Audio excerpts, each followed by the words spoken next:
सभी को प्रभु यीशु मसीह के नाम में प्रेज द लॉर्ड। परमेश्वर ने ये सुनहरा मौका दिया आप लोगों के सामने एक नई वचन लाने के लिए, इसलिए परमेश्वर की धन्यवाद करता हूँ। मैं वचन सिर्फ क्रिश्चियंस लोगों के लिए लेके नहीं आता, बल्कि पूरी नेशंस और बोले तो पूरे मानव जाति के लिए लेके आता हूँ, ताकि वह लोग सच्चाई को जान सके और परमेश्वर के प्यार को वह लोग समझ सके। इसलिए मैं परमेश्वर की वचन लेके आता हूँ। आज हम परमेश्वर की वचन से कुछ ऐसे विषय को ध्यान केंद्रित करेंगे जो कि हम पर बहुत ही बड़ा प्रेम और करुणा वाला हृदय हम देखने को मिलते हैं कि परमेश्वर की वचनों से। जब हम रोमियो 8 उसका 1 आयत में देखते हैं, अंत अब जो मसीह यीशु में हैं उन पर दंड की आज्ञा नहीं, क्योंकि वह शरीर के अनुसार नहीं वरन आत्मा के अनुसार चलते हैं। ये हमारे लिए एक बहुत ही खुशखबरी है। जो कि यीशु मसीह में है उसके लिए कोई दंड नहीं है। जो कि हमने गलती करी है, अगर हम पश्चाताप करने के बाद यीशु मसीह के साथ जीने की वादा किया है और यीशु मसीह के साथ चलने की वादा किया है, तो फिर हमारे लिए और कोई दंड बोले तो कोई सजा नहीं है हमारे लिए। जो कि हमारे सारे गुनाह प्रभु यीशु मसीह भुगत लिया है, जो कि उसकी सूली पर हमारे लिए प्रभु यीशु मसीह अपना सारा गुनाह ले लिया है। तभी परमेश्वर की वचन कहता है कि जो कोई यीशु मसीह में है। अब बात यहां पर आती है कि यीशु मसीह में रहना और यीशु मसीह को पहचाना, ये बात दोनों अलग अलग है। अगर मैं कहूंगा कि मैं प्राइम मिनिस्टर को जानता हूं और मुझे अंदर जाने दीजिए, तब अगर मुझे वहां पर रहने वाले सिक्योरिटी गार्ड मुझे अंदर तब भेजेगा जब प्राइम मिनिस्टर खुद कहेगा कि मैं इस लड़के को जानता हूं, तब वो भेजेगा अंदर। बात यहां पर यह आती है कि हम प्रभु यीशु मसीह को जानने से अगर हम उसके साथ नहीं रहते, उनके सूली को हम अपने सूली को आप नहीं उठाते, तो फिर हम भी परमेश्वर के राज्य में अंदर नहीं घुस सकते। हम यीशु मसीह को जानते हैं तो फिर हम यीशु मसीह के साथ होना बहुत ही जरूरी है, क्योंकि यीशु मसीह के साथ होना और यीशु मसीह को पहचाना दोनों बहुत अलग बात है। अगर हम यीशु मसीह को जानते हैं तो फिर अगर उनकी आज्ञाओं को पालन नहीं करते, उनके साथ नहीं रहते, जो कि परमेश्वर के वचन और कि यीशु मसीह ने कहा है, उसी राह पर चलो जो राह है कि यीशु मसीह ने बनाया है। मैं राह और सच्चाई हूं। अगर यीशु मसीह राह और सच्चाई है, अगर हम उसी राह पर नहीं चलते, लेकिन हम जानते हैं कि यीशु मसीह एक हमारे लिए प्राण गवाया, अब परमेश्वर की पुत्र, और हमारे लिए अपने प्रभुता को साइड में रखते हुए सिर्फ पापियों को बुलाने के लिए इस संसार में आया और अपना प्राण गंवाया। सिर्फ इतना सब जानने के बावजूद भी हम यीशु मसीह के पीछे चलने की बजाय हम संसार के पीछे चलते हैं। जो कोई संसार के पीछे चलता है, इसके लिए परमेश्वर की वचन हमसे क्या शिक्षा देता है। और जब यीशु मसीह का आत्मा बोले तो प्रेम, शांति और आनंद, जो कि गलतियां अध्याय 5 में हम पढ़ने को मिलता है, वहां पर लिखा है अगर हम यीशु मसीह में हैं तो फिर हमारा प्राण सिर्फ आत्मा के जरिए चलेगा।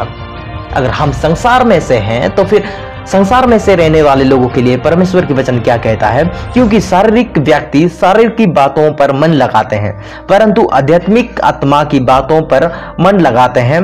शरीर पर मन लगाना तो मृत्यु है, परंतु आत्मा पर मन लगाना जीवन और शांति है।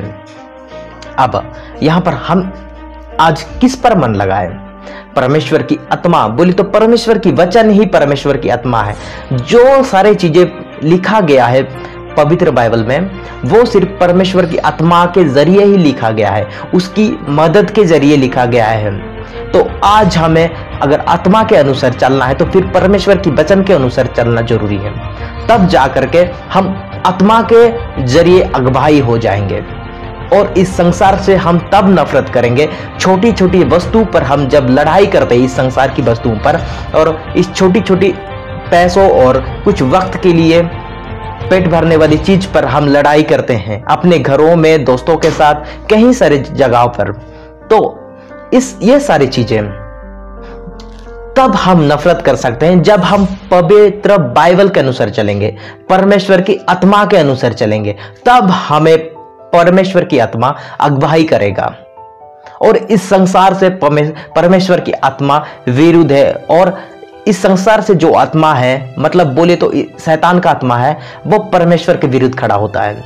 जो कि हर इंसान को वो भटकाना चाहता है, सच्चाई से वो बाहर लेकर के अपने गलत राह पर लेके चलना चाहता है। और इस संसार की अभिलाषाओं से शरीर को तृप्त करने के लिए शैतान इंसान को अपने मन में जकड़ लेता है। तो फिर परमेश्वर की वचन कहता है इस संसार में हमारे लिए क्लेश है, और यीशु मसीह ने कहा है कि इस संसार से मैंने जीत पाई है, इस संसार की अभिलाषाओं से, इस संसार की जो कि भग विलास है।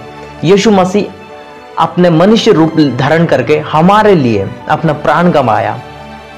तो फिर आज हम किस पर यकीन करें? अगर हम प्रभु यीशु मसीह के अनुसार चलते हैं तो फिर आज हमारे लिए कोई भी सजा नहीं है। अगर हम यीशु मसीह के जरिए नहीं चलते तो फिर परमेश्वर की वचन कहता है कि इस संसार में जो कुछ भी वस्तु है वो थोड़े ही दिनों के लिए है। लिखा है संसार और उसकी अभिलाषाएं दोनों मिटते जाते हैं, पर जो परमेश्वर की इच्छा पर चलता है वो सर्वदा बना रहेगा। अब जब इंसान परमेश्वर के अनुसार चलता है तो फिर वो सर्वदा बना रहता है। हमें कैसे परमेश्वर के वचन में आगे बढ़ना चाहिए?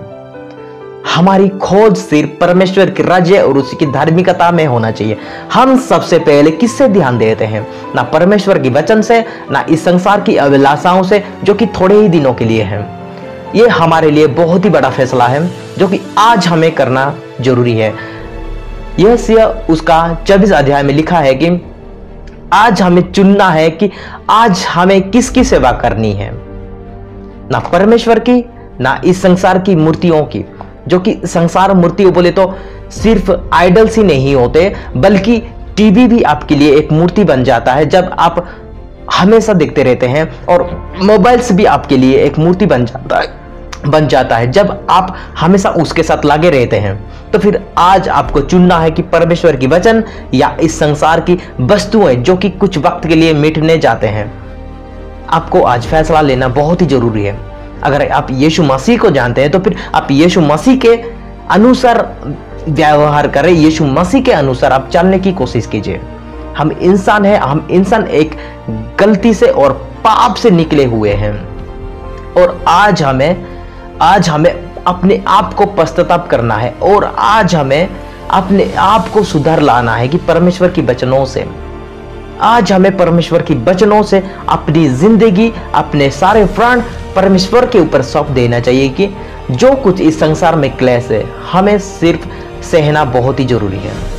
अगर आपको ये वीडियो से कुछ सीखने को मिला है तो फिर दूसरे को भी जरूर सुनाएं, और अगले वीडियो में मिलेंगे और नई टॉपिक के साथ। सबको जय मसीह की। आमीन।